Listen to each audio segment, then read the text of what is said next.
I just seen this about Muhammad recently. Because like I've been trying to learn a lot about Islam and Muhammad before I make any commitments, because like I really only know a little bit. So that's why I'm trying to keep on learning more until I can make a decision. So I seen this like a few days ago that he said you can't have more than 4 wives, I think, right?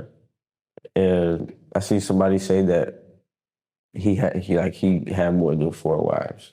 So that I just wanted to question. So in the Quran it mentions, so you can marry 2, 3, or 4 wives, but there's a condition that a person has to deal justly with them, and you have to treat them equally.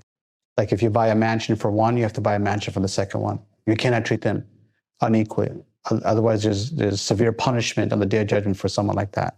So it's not about go get as many 3, 4 wives as you want. No, there's strict regulations regarding that. That's number one. Number two, it doesn't say you have to go out and marry 4 wives. Okay? The majority of Muslims today have 1 wife, right? But it's an allowance because there are certain situations and conditions. Because remember, Islam is from the time of the Prophet Muhammad till the Day of Judgment. And there are certain situations and conditions where a man has to marry multiple wives, right? So for example, like back then you had wars where all the men would be killed and there's women left over. What's going to happen to those women? Right? And so there's a lot of danger. Imagine back then where there would be, people would raid tribes and people would just conquer areas. If you had 10, 20,000 men, you were able to create havoc on the earth, right?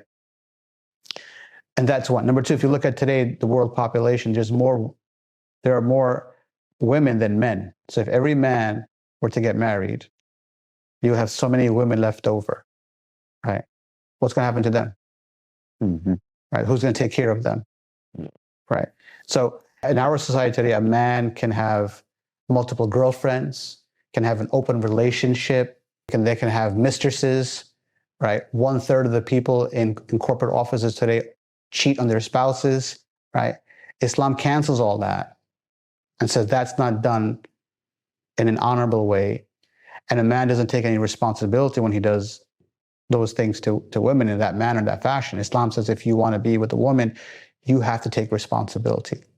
And when a woman marries a Muslim man, he is responsible to take care of all of her expenses. There's no 50-50. Yeah. So he has to pay all the bills. He has to pay the utilities, pay the rent, pay for the car, all the required standards of living expenses the man has to pay. Right? She can work on her own. She has independent ownership. She doesn't have to spend a penny on the expenses for the cost of living.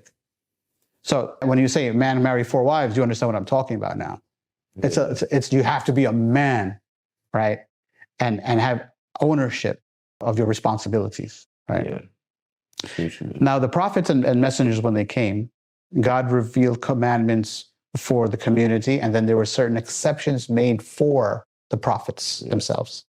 So the 4 wives limit was for the community, and the Prophet Muhammad had an exception that he was allowed to marry more than 4 wives. Okay.